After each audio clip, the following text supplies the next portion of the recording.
Hey guys, welcome to Unbiased Rugby. I've just done this video straight after my Super Rugby video. Well, it might actually appear first on the thing here, but I'm just going to do the preview for the Six Nations. It's going to be fairly quick. It's nothing fancy or anything like that. I'm just going to give my predictions for the scores and what I put in my Super Brew, and let's just see what happens. I'll probably do a much bigger review over the weekend because I'm going to specifically watch the Six Nation games, and then I'll try watch quite a few of the South African games, the Super Rugby games. Obviously, I will watch the Bulls play the Jaguares.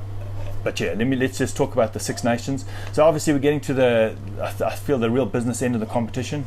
So two teams really can go for the Grand Slam, and I think that would be Wales and England. I think they're the only undefeated side, two sides at the moment. But yeah, I think that's going to be a cruncher of a game, and I think wherever the home team was, that would be winning. I think they're playing in Cardiff, so I think the advantage would go through to Wales, and I think that's going to be a cracker of a game because the Welsh know how to defend like no one else, and England have got dominant tackles. They are really Owen Farrell is really excellent at tactical kicking. So yeah, I think that's going to be the game of the weekend. Put your comments down below of what you think is going to be the game of the weekend. My opinion is going to be the game of the weekend. Okay, so we got the first game of the weekend. We got France versus Scotland playing in Paris. I was going through my Super Bowl and I was going, oh, maybe I should give France. Maybe they're going to bounce back. And I thought, you know what? That French team that I saw last week, I just have a feeling it's going to be the same old.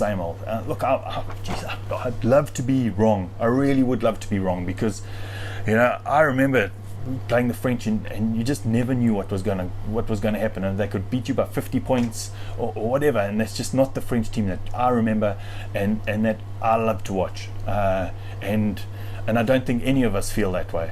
So I've still put the French to lose by 8. Scotland will beat them by 8. I just think Scotland play a real expansive style, and if I think it's Finn Russell, if he's on song, the guy is really good tactically. Stuart Hogg, I think, might still be injured. I hope not, but I just think that the backline for Scotland are going to run circles around those big forwards from France, and so I put Scotland to win by 8. Second game of the weekend, we've got Wales versus England. I put Wales to win by 2. Good money would also be on England to win. I just think it's going to be such a close game. I think it's going to be probably the most physical game to date. Even though the Ireland-England game was very, very physical, I just think this is going to be a seriously physical game. Really, both teams trying to get dominance because the winner of this game might get the Grand Slam and actually take the whole tournament. So yeah, I think that's going to be the game of the weekend. I might even tweet after the game about how good the game was. Last game of the weekend, we got Italy versus Ireland. I think I've been quite nice here where I say Ireland are going to win by 16 points. I think it might be a lot more than that, but the Italians have played really well in some of the games. They did bounce back from Scotland. I can't remember who they played first. Wales, that was a pretty close game. So I don't think it's all doom and gloom for Italy, but I think Ireland are just going to trounce them. I just think it's going to be a real the Irish are going to smell blood in the water and just take them out completely. But listen, guys, please give your comments of what you think the things. I haven't seen the team sheets. I know absolutely nothing. I'm probably going to do some community posts all about it. Who you think are going to win, because I'm really enjoying the community posts. It's actually quite a nice way of interacting quite quickly and getting polls from everyone. And I just think this year I've really enjoyed the Six Nations because I've really started following it, and I'm actually enjoying Northern Hemisphere rugby. It's completely different to what I normally watch. It's completely different to what I normally enjoy, but it's different in a nice way. It's not different in a different way. So that's why I never get caught up in the conversation of which is a better competition. Six Nations is better than the Rugby Championship. Not because the Rugby Championship games are bad, it's just we always know who's going to win.